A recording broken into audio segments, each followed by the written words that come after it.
Hello, how are you? I'm so glad you're here.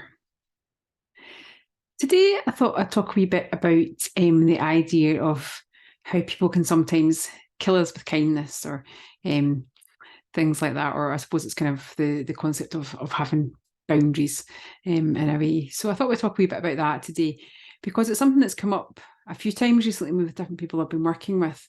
And I think it's really something quite relevant and probably that a lot of us can relate to. I know I certainly can. From the past when I was dealing with the symptoms of fibromyalgia. And it's also something that I've been very aware of during my career as a physiotherapist, seeing how the impact that other people can have on someone's recovery.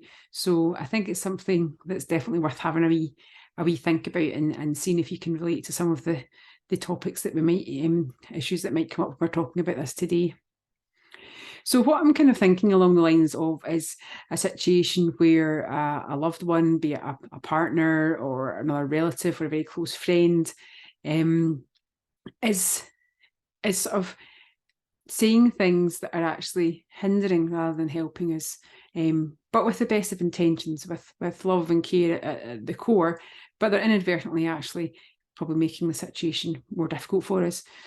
So things like for example, someone living with fibromyalgia, they might say, "Oh, I don't think you should be going on that car journey. That's a good 3 hours. You know how sore you get when you sit for a while. So I don't think you should go to that event or that visit because you're going to have to sit for too long. So I don't really think you should do that." Or, "Oh, I'm not sure you should be carrying those bags. Should you really? What you're going to hurt yourself again. Why don't you just sit down and let me do it?" Um, "Oh no, Carolyn can't use the oven anymore because what if she drops something as she takes it out because she gets pain in her elbows? What if she drops it? So can't do that anymore. No, she's not. I do all that now." You get the idea of these kind of things that people kind of say, and as I say, I've seen it over the years, and it is almost always meant with the best of intention. It's almost out of love and concern and care. But think what message that's sending to the person's brain. If you think we've talked in the past about fear and danger and how these things are all fuel for the nervous system to produce more pain. So if someone's saying to you, "Oh no, you can't. Oh, don't think you should do it. Oh, think what happened last time. Oh, you really wouldn't want to be doing that." That's absolutely going to up the ante in terms of the state of alert of your nervous system because it's saying, "Oh God, right enough. They think there's something wrong as well. So they maybe I shouldn't be doing that right enough. Danger, danger, danger. There we go. That's the alarm bells going off again." Um, so can you relate to that? Can you think of situations where that's maybe happened either to you or have you seen that to somebody else? I say I'm not in any way saying it's malicious. That would be a very exceptional circumstance. It's meant with the best of intentions, but it actually fuels the system and doesn't aid recovery. And that's the case for even after a straightforward physical injury. If somebody's maybe broken a leg or something, absolutely needs help in the short term. But when that goes on, or when it becomes more of, "Oh, you better be careful, oh, careful, careful, careful, oh, careful, don't do that, oh, watch you don't slip again, oh," all that kind of thing, that's reinforcing to the brain, to the nervous system, that there's something to be afraid of, that there's danger there. So we really need to think about the impact that these kind of situations can have on us. So we can be busy doing all the good work trying to, bring down the state of alert of the nervous system. And then these wee comments are coming in and inadvertently upping the ante again and maybe setting us back a wee bit. So that's a kind of situation with sort of close people. It can be kind of practical terms, in terms of things you should and shouldn't do. But it can also happen in either maybe in a work setting or a social setting, people who maybe don't actually know that well. And that might do the whole, "Oh, how are you?" The head goes and the concern, not the, "Oh, how are you doing? What are you up to? How's things?" Not a kind of general chit chat, but, "Oh, how are you?" You know, and that kind of raises a couple of things. Firstly, I remember that happened to me once. I think, how do you even know that I've got any issues? How do you even know that I have problems with pain and fibromyalgia and things? So someone's obviously told you.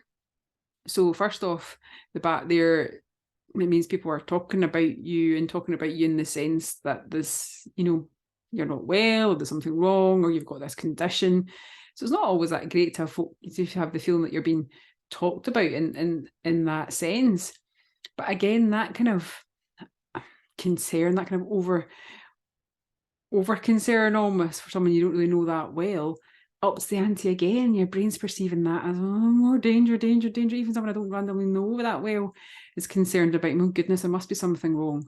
So even if you're not consciously thinking that, even if consciously you're saying, no, I know I'm okay, that is it does up the stakes a wee bit.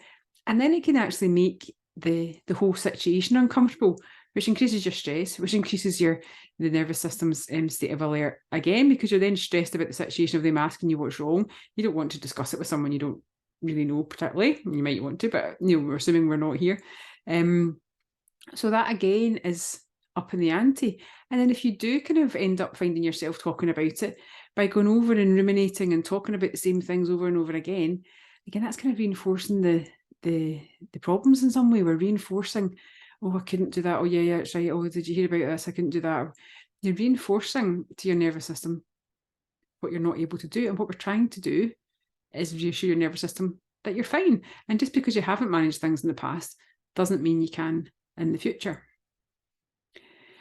So that's two kind of situations. A third one that sometimes comes up is where people suddenly become a great authority on whatever your particular problem is, and they suddenly have a great solution to your difficulties because their auntie's third removed cousin, neighbour, whatever, whoever it is, tried this magical thing and they're absolutely fine now, and you think you should be trying, don't you think you should try that, and this will be the answer to your problems and this will cure you. And again, it's probably meant with the best of intentions. They want you to feel better, they want to help you. But again, it's, apart from just being a bit annoying, it's reinforcing again that you require some external cure, some external fix, that there's something wrong. And if you remember, what we're saying is that for most situations, in most cases where pain persists, it is not due to a structural problem. Therefore, your auntie's third cousin's cat's solution isn't going to help because there's nothing actually there to fix. What we need to do is enable your nervous system to stand down of hyper alert and calm itself and learn that it's safe and it's nothing to fear, and your problems will resolve.